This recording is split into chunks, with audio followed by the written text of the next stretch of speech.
Hello everyone, I am Kalayarasi. Today let's see about analog interfacing and data acquisition. Here are the contents that we are going to discuss in this PPT. Let's see some introduction about this topic. An analog interface is a point-to-point with no exact requirements with regard to cable type, connector type and cable. Data acquisition is the process of sampling signals that measure real-world physical condition and converting the resulting samples into digital numeric values that can be manipulated by a computer. Analog interfacing. For the analog signal, the voltage or current can take any value and the system is supposed to respond to this value. Information is represented by changing the signal's voltage, current, frequency or total charge. Digital signals. Digital signals are discreted in time and quantized in amplitude. The time interval between each number and the next is 9. Let's see how to convert an analog signal to a digital signal. First process is low pass filter. The signal is filtered and band limited to 0.5 in order to avoid aliasing. If the sample signal is not band limited, aliasing will occur. Next, the sample and hold circuit is to convert the continuous signal to a discrete signal. This is done for two reasons. First, the time is required for ADC to quantize and encode the coming sample.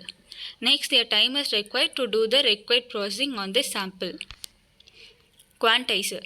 Due to the limited word length of any digital computer, the sample's value must be within a certain range according to the number of bits used to represent the sample. For example, if you used an 8-bit ADC, the sample can take one of 256 values. Next, encoder. After quantization, the quantized sample must be encoded to the corresponding binary value by an encoder. Usually, the quantizer and the encoder are implemented by the same hardware. Next, the PIC ADC. Acquisition time. After the analog input channel is selected, you have to wait for the time before the conversion thus can be started. Conversion time. The AD conversion requires minimum 12 TAD per bit per 10-bit conversion. Registers and bits. AD result high register, AD result low register are some registers. The ADRESH and the ADRESL registers contain 10-bit result of AD conversion. The AD control register controls the operation of A to D module. The AD control register configures the function of the port pins. Data acquisition.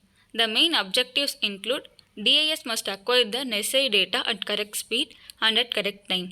It must monitor the complete plant operation to maintain online and safe operation. It must be flexible and capable of being expanded for future requirement.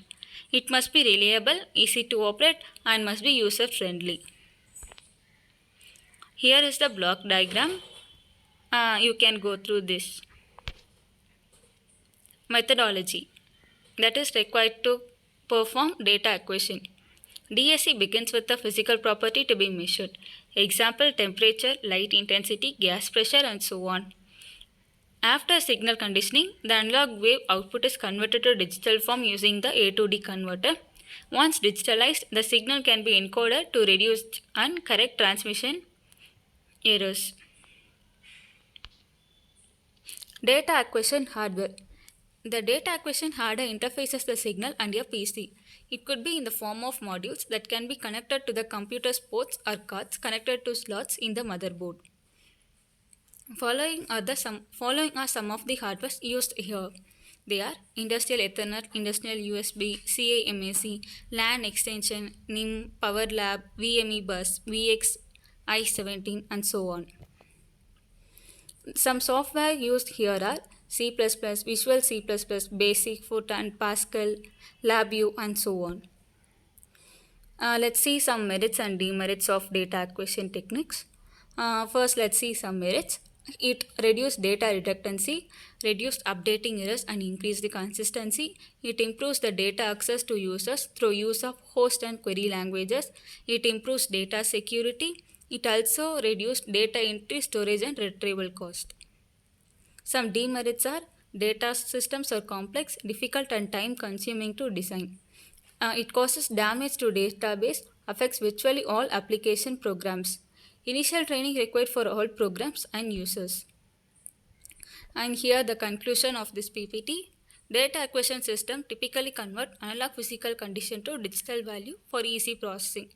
DAC is advantageous as we can store a lot of physical condition data in digitalized form. DAC helps in easy processing of data as well as easy comparison can also be done. Today, DAC is used in almost every field, industry and companies. Thank you everyone.